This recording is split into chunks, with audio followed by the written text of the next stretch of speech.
Welcome to S4 Soumya news. మీరు చూస్తున్న దృశ్యాలు 2 రోజుల క్రితం మన దేశ రాజధానిలో దేశంలో ఉన్న వివిధ ప్రాంతాల నుంచి వచ్చిన యువత పార్లమెంట్ మార్చి నిర్వహించినప్పుడు ఏర్పడిన దృశ్యాలు అన్నమాట. ఈ దృశ్యాలు చూస్తున్నప్పుడు ఇంకో విషయం మీకు ముందుగానే చెప్పదలుచుకున్నాం. మేము వాస్తవంగా ఏ పార్టీకి మద్దతు ఇచ్చేవాళ్ళం కాదు, ఏ పార్టీని వ్యతిరేకించేవాళ్ళం కాదు. కానీ మేము ప్రజెంట్ చేసే వీడియోలు కానీ మేము చెప్పే విశ్లేషణలు కానీ స్వతహాగా అధికార పక్షానికి వ్యతిరేకంగానే ఉంటాయి. మీడియా అనేది సమాజంలో ప్రతిపక్ష పాత్ర పోషించాల్సిన అవసరం ఎంతైనా ఉంది. దాన్ని దృష్టిలో ఉంచుకోవాలని వీడియో చూస్తున్న వ్యక్తుల్ని కోరుకుంటున్నాం. మీడియా అనేది ప్రశ్నిస్తేనే, నికాసైన మీడియా ప్రశ్నించినప్పుడు మాత్రమే వాస్తవాలు ప్రజలకు తెలుస్తాయి. అదే విధంగా అధికార పక్షంలో ఉన్న నాయకులకు తెలుసు.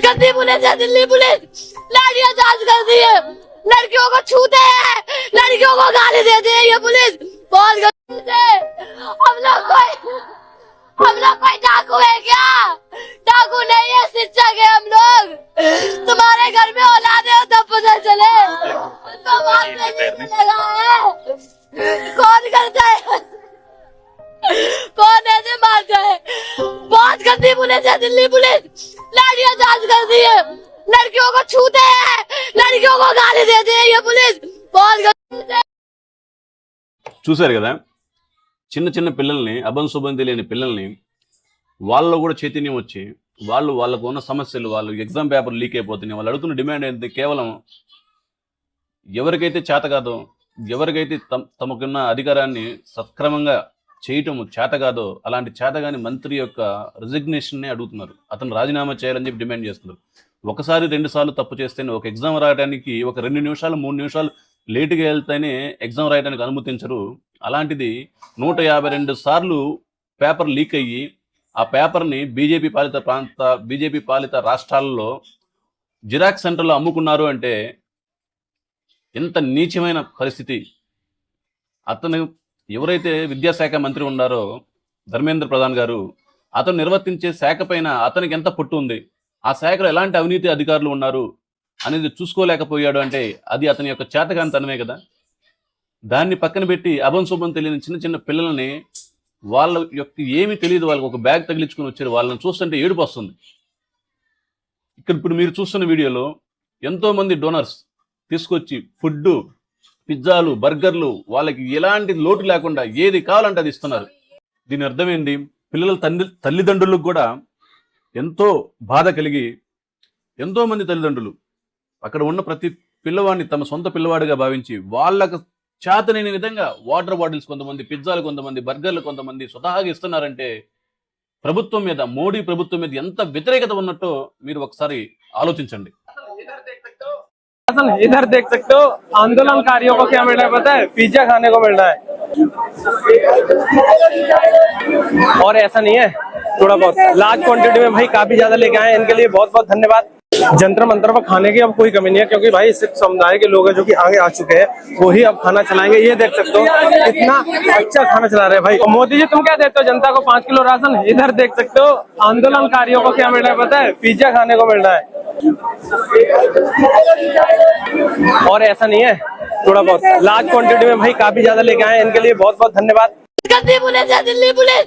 लाठियां चार्ज करती है, लड़कियों को छूते हैं, लड़कियों को गाली देते हैं ये पुलिस। बहुत गंदी है। ఈ ఆడపిల్ల తల్లిదండ్రులు ఎంత రోధిస్తా ఉంటారు. వీటి గురించి కొంతమంది హేళనగా కూడా మాట్లాడుతున్నారు. కొన్ని మీడియా సంస్థలు హేళనగా కూడా మాట్లాడుతున్నాయి. ఎంతోమంది తల్లిదండ్రులు, ఎంతోమంది సమాజంలో ఉన్నతమైన స్థాయిలో ఉన్న వ్యక్తులు కూడా ఈ పిల్లల యొక్క బాధ అర్థమయ్యి వాళ్ళకు సహాయం చేస్తా, వీళ్ళకి మద్దతు చెప్పడానికి ముందుకు వస్తూ ఉన్నారు. అలాంటిది ప్రభుత్వానికి ఎందుకు అనేది కనువిప్పు కావట్లేదో అర్థం కావట్లేదు. इसको बच्चों तक ही सीमित रखते हैं। अभी ये हिंदू, मुस्लिम, सिख, ईसाई पता नहीं क्या क्या हो गया, जो नहीं होना चाहिए। ये सोनम सर की हेल्थ के लिए प्रे कर रही है। आई होप वो ठीक हो जाए, आई होप वो ठीक रहे। एक आदमी का इतने दिनों से खाना ना खाना, हम लोग एक दिन खाना नहीं खाते ना, हमारी हालत खराब हो जाती है। नाश्ते में क्या खाना है, खाने में क्या, पूरे दिन हम खाते रहते हैं। उस आदमी ने 21 दिन से खाना नहीं खाया। So it's I hope he's good, and I'm just here to support the बच्चा's यार. सीधी सी बात है, ये मुद्दा बच्चों का था, इसको बच्चों तक ही सीमित रखते हैं. अभी ये हिंदू मुस्लिम सिख ईसाई पता नहीं क्या क्या हो गया है, जो नहीं होना चाहिए.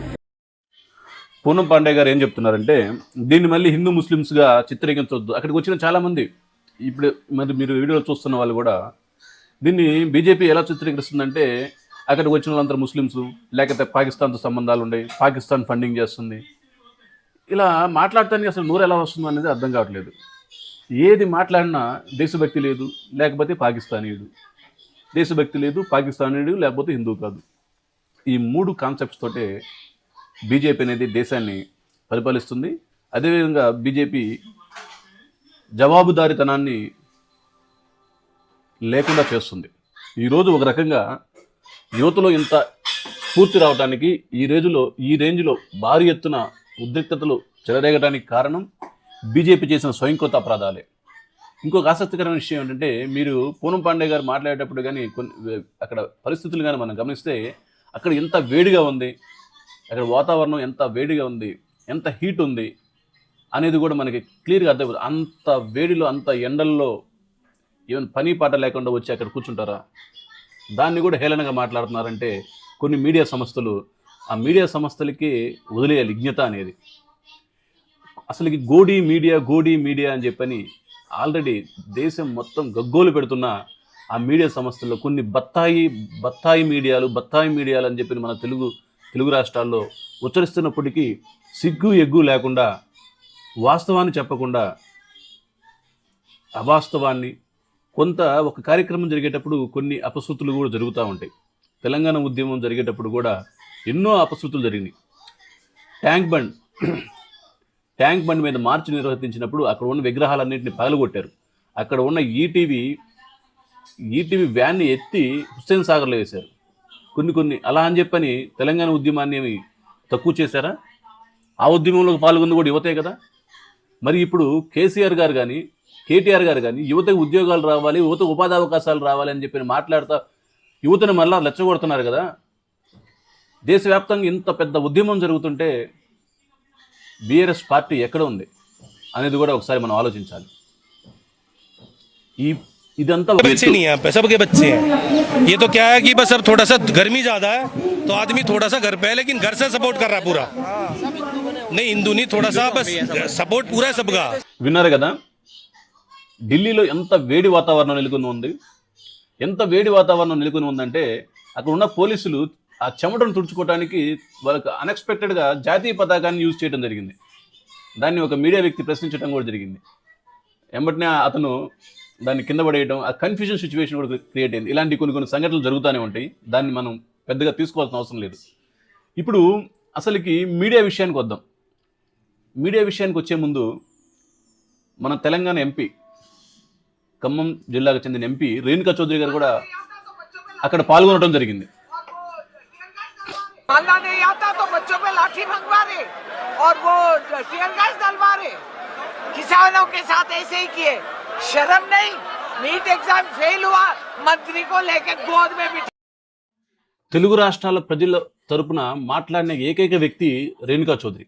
ఆ ప్రొటెస్ట్లో పాల్గొన్న వ్యక్తి కూడా రేణుకా చౌదరి గారు అక్కడ పాల్గొని ఆ ప్రొటెస్ట్లో పాల్గొని వాళ్ళు ఏం చెప్తున్నారంటే, గతంలో రైతులు ఉద్యమం చేసినప్పుడు కూడా మీరు ఈ విధంగా చేశారు, ఇప్పుడు యువత ఉద్యమం చేస్తున్నా కూడా మీలో చలనం లేదు, అలాగే అణచివేయాలని చూపిస్తున్నారు. రైతులు ఉద్యమం జరిగినప్పుడు విధులైన పరిస్థితుల్లో చివరికి ఆ 3 బిల్లు రైతు వ్యతిరేకంగా వచ్చిన 3 చట్టాలని వెనక్కి తీసుకున్నారు.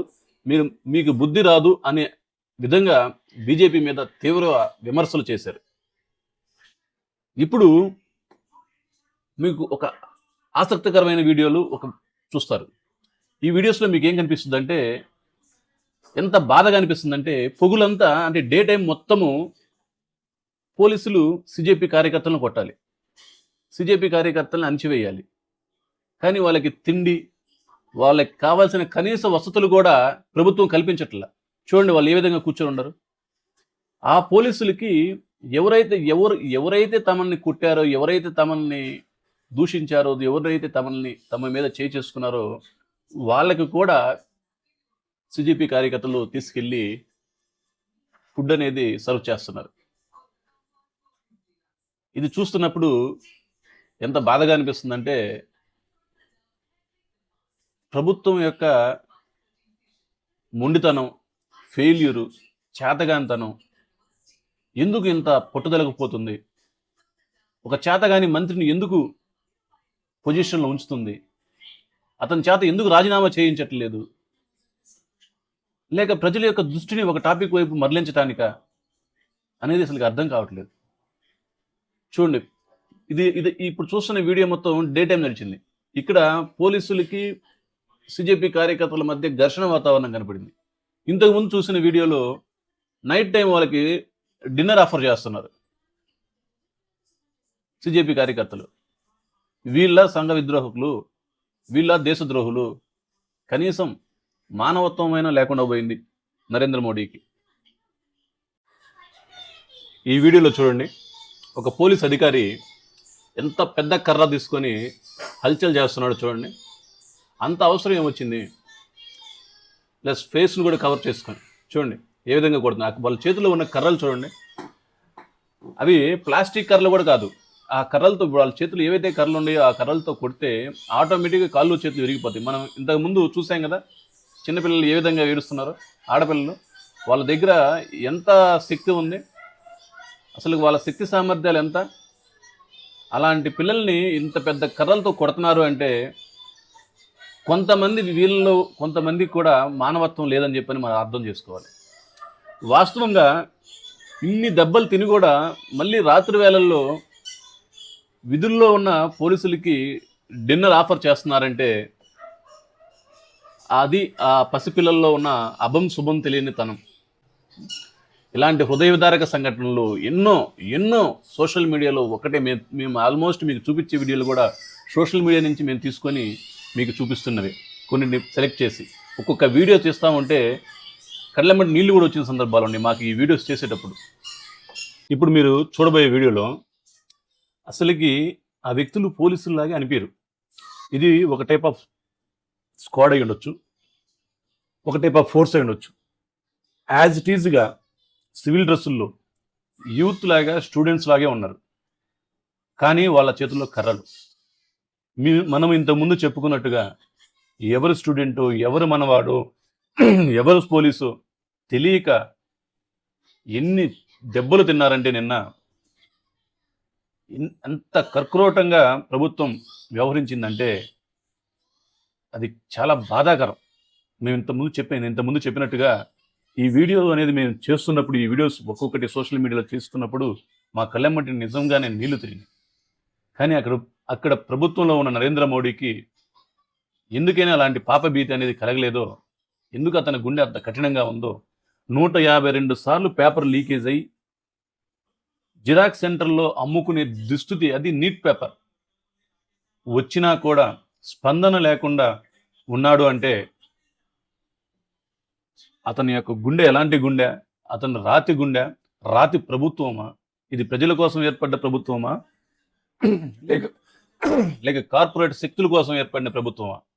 ఇదంతా ఒక ఎత్తు అయితే, యువత ఈ విధంగా ఉద్యమం చేస్తామంటే అక్కడికి వచ్చిన కొన్ని మీడియా సంస్థలు, కొన్ని శాటిలైట్ ఛానల్స్ ఈ యొక్క ఉద్యమాన్ని, వీళ్ళ యొక్క ప్రొటెస్ట్ని తప్పుదోవ పట్టించడానికి విచిత్రమైన పన్నాగాలు, విచిత్రమైన వ్యూహాలు పన్నారు. కానీ యువత దీన్ని కూడా పసిగట్టేసి అలాంటి మీడియా సంస్థల్ని గోడీ మీడియా అని అరుస్తా అక్కడి నుంచి ఆ మీడియా సంస్థలను తరిమేశారు. ఈ విషయంలో యువతని అప్రిషియేట్ చేయాల్సిందే.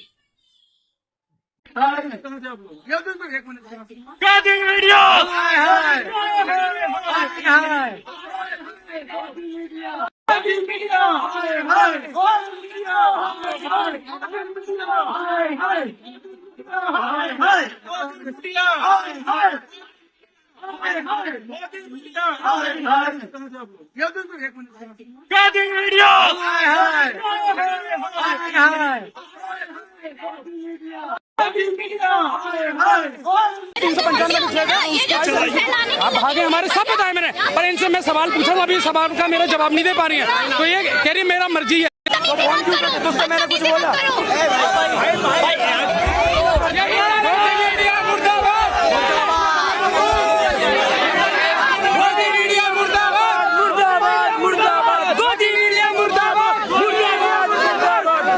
बोल रहे हैं ना, इतने दम तो बोल कर दिखाई, मैं जवाब नहीं देना चाहती थी।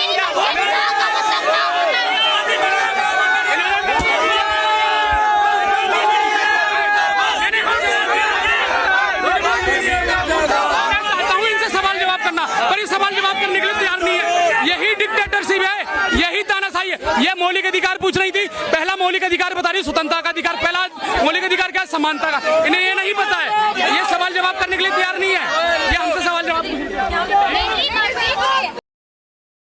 మీరు చూస్తున్న వీడియోలో మహిళా రిపోర్టర్ అక్కడ ఉన్న సిజేపీ కార్యకర్తలను రెచ్చగొట్టడం జరిగింది.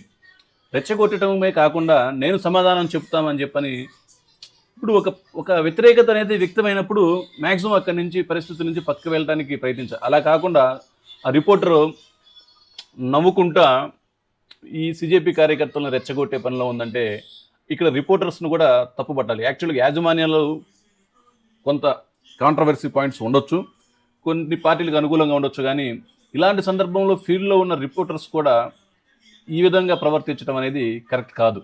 ఇది రిపోర్టర్స్కే ఇబ్బంది అన్నమాట.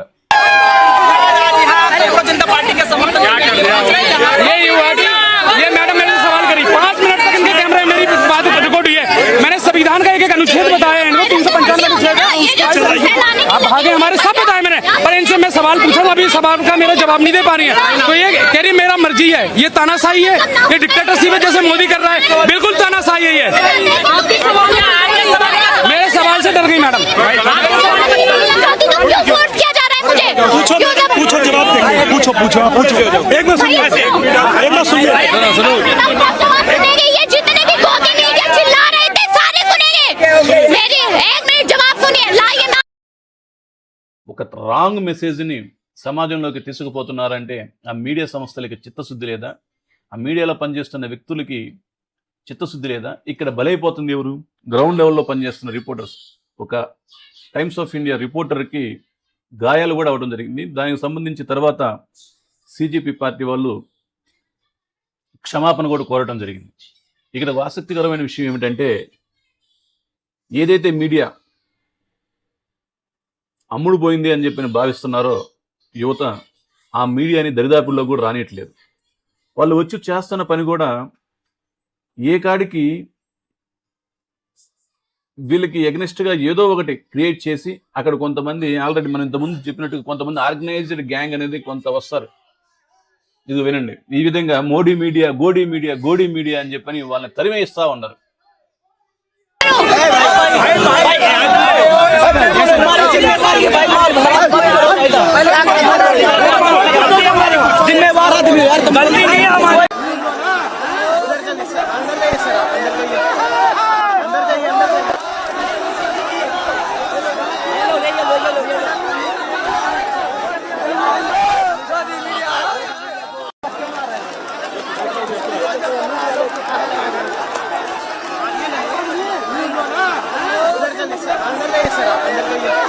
నరేంద్ర మోడీ ప్రభుత్వం అనేది ఈ విధమైన ప్రొటెస్ట్ని గత 12 సంవత్సరాల్లో ఎప్పుడూ చూడలేదు. రైతు ఉద్యమం అనేది ఒక ఎత్తు అయితే ఇప్పుడు జరుగుతున్నది ఇంకొక ఎత్తు.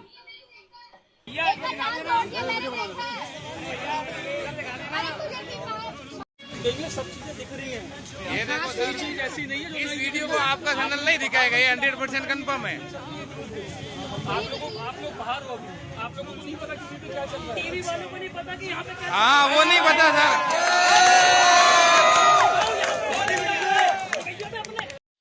యాక్చువల్గా ఇతను రిపోర్టరా లేకపోతే ఏంటి? ఒక కవరేజ్కి, ఒక ప్రోగ్రామ్ కవరేజ్కి వెళ్ళిన వ్యక్తి అక్కడ ప్రోగ్రామ్ కవరేజ్ చేయాలి, అంతేకాని అక్కడ ఉన్న కార్యకర్తలతోటి ఎవరైతే ఆ కార్యక్రమాన్ని నిర్వర్తిస్తున్నారో వాళ్ళతో ఆర్గ్యుమెంట్ చేసి వాళ్ళని బెదిరించినట్టుగా చేస్తున్నారంటే ఇది వాస్తవంగా ఎంతవరకు కరెక్ట్? అందుకే కదా వీళ్ళు ఈ కాక్రోచ్ జనతా పార్టీ వాళ్ళు కొన్ని మీడియా సంస్థల్ని గోడీ మీడియా అని చెప్పి పదే పదే అరుస్తూ ఉంది. ఇప్పుడు మనం అందరం గమనించాల్సిన ఒక విషయం ఏమిటంటే, అభం శుభం తెలియని పిల్లలు దేశంలో ఉన్న అన్ని వ్యవస్థలతోటి పోరాడుతున్నారు. ఒక రాజకీయ వ్యవస్థతోటి, ఒక పోలీస్ వ్యవస్థతోటి, ఒక మీడియాస్ తోటి, అదేవిధంగా ప్రతిపక్ష పార్టీలతోటి. ఈ ప్రతిపక్ష పార్టీలను అనడానికి కూడా కారణం ఏంటంటే, ఇంత ప్రొటెస్ట్ బయటకు వచ్చి జరిగే రాక, ఇంత భారీ ఎత్తున ఉద్యమం జరిగే రాక రాహుల్ గాంధీ గారు బయటకు వచ్చి ఎందుకు స్పందించలేదు? ఎప్పుడైతే కాక్రోచ్ జనతా పార్టీ యువత బయటకు వచ్చి ఒక ఉవ్వెత్తన ఉప్పెనలాగా ఉద్యమం ఎప్పుడైతే ఉబిసిపడిందో అప్పుడు మాత్రమే రాహుల్ గాంధీ గారు బయటకు వచ్చారు. కానీ ముందు ఎందుకు రాలేదు అనే ప్రశ్న కొన్ని రాజకీయ పార్టీలు కూడా ప్రశ్నిస్తున్నాయి. ఇది రాజకీయాలు మాట్లాడుకునే సమయం కాదు కాబట్టి ఈ టాపిక్ ఇక్కడితో ఆపుతున్నాం మేము. అభం శుభం తెలియని పిల్లలు, ఈ వీడియోని చూస్తున్న వీక్షకులారా ఆలోచించండి. అభయం శుభం తెలియని పిల్లలు 18, 19, 20, 25 సంవత్సరాల లోపల యువత, ఏ యువత గురించి అయితే ప్రతి రాజకీయ నాయకుడు ప్రతి రాజకీయ పార్టీ గొప్పగా చెప్పుకుంటా ఉంటుందో అలాంటి యువత దేశంలో ఉన్న అన్ని వ్యవస్థలతోటి, పోలీస్ వ్యవస్థ, మిలిటరీ వ్యవస్థ, అధికార పక్షము ప్రతిపక్షము అందరితో పోరాడుతా రోడ్ల మీదకి వచ్చి నుంచొని లాఠీ దెబ్బలు తింటా ఉంటే దీన్ని మనం సమర్థించాలా? ఈ నరేంద్ర మోడీ ప్రభుత్వాన్ని మనం సమర్థించాలా? దిద్దుబాటు చర్యలు తీసుకోవాల్సిన అవసరం నరేంద్ర మోడీకి లేదా? బీజేపీ ప్రభుత్వానికి లేదా? 152 సార్లు పేపర్ లీక్ అయినా కూడా ఎటువంటి యాక్షన్లు లేవు అంటే ప్రజాస్వామ్యానికి సంకేతమా లేక నిరంకుశత్వానికి సంకేతమా అనేది మీరే ఆలోచించుకోండి.